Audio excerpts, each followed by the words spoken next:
This is Unit 1, Lesson 5, and this is going to be your Tuesday, August, why can't I maintain the dates in my head? August 27th for next week, and it's your second core lesson of the week. Again, your major cluster is the same, measuring and estimating lengths in standard units. And so by the end of this unit, this is what scholars need to be exemplary at. In order for them to then be able to compare, understand, and go after like story problems involving units of length. Today's aim is students to be able to measure a given length or distance to the nearest centimeter by using a ruler. So the big difference between yesterday and today is yesterday they were iterating units to create their own ruler. Today they actually get to use a centimeter ruler. And so the ones, you each got a different type of ruler in your classroom, and so I'm gonna model with this one. Last year we had the cute bug ones, and so we're gonna use different ones this year.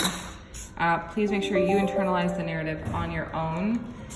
Going into the what key points, yesterday you stamped that rulers help us measure in standard units. Again, this needs to be clear. This is a tool that kiddos are gonna use from now until probably the end of their lives. If they get a house, they need a ruler. The space on a ruler is called a unit, and therefore we count the units, not the lines. This is a key understanding of the lesson and where the misconception is going to derive from. Scholars are going to want to count the lines rather than the units themselves, and stamping that the space on a ruler is called a unit, and therefore we count the units, not the lines to measure. You can even add a more ideas-based concept around that we actually measure space of an object, not individual lines. Those don't actually account for the space. And we can add partial lengths of an object together to find the total length of a given object.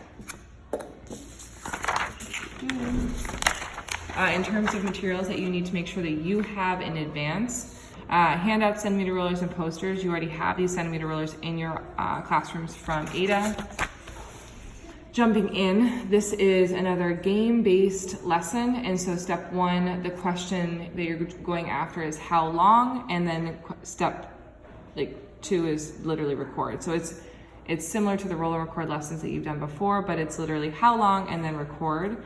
And so being able to say through the conversation you have with your scholars, there are 3 steps that I take when I'm identifying the length of an object. So you've stamped that length as in advance, but making sure each time you're saying length, that you're talking that's the longest part of an object that you're going after.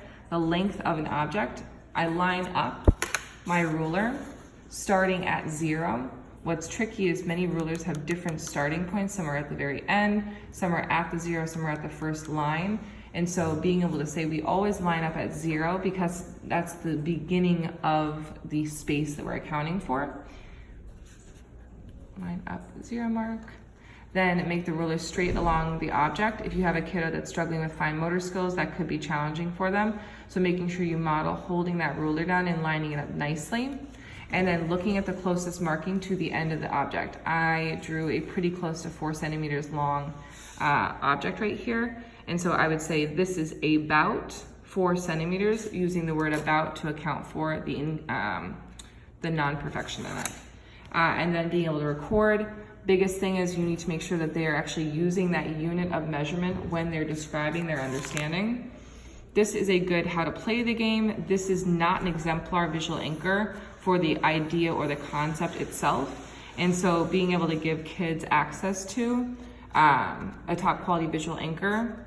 Here's the workspace that I'm going after. You can draw that cool ruler that each of you drew last year with the lines and the marks on it, labeling this is my start, and having an object there. I always go for a pencil because it is just the easiest and most common thing kids see, and it's fun to draw.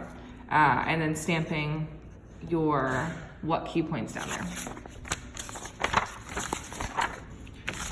All right, so what is challenging is scholars are not just asked to measure a single straight line like they did with their iteration ruler.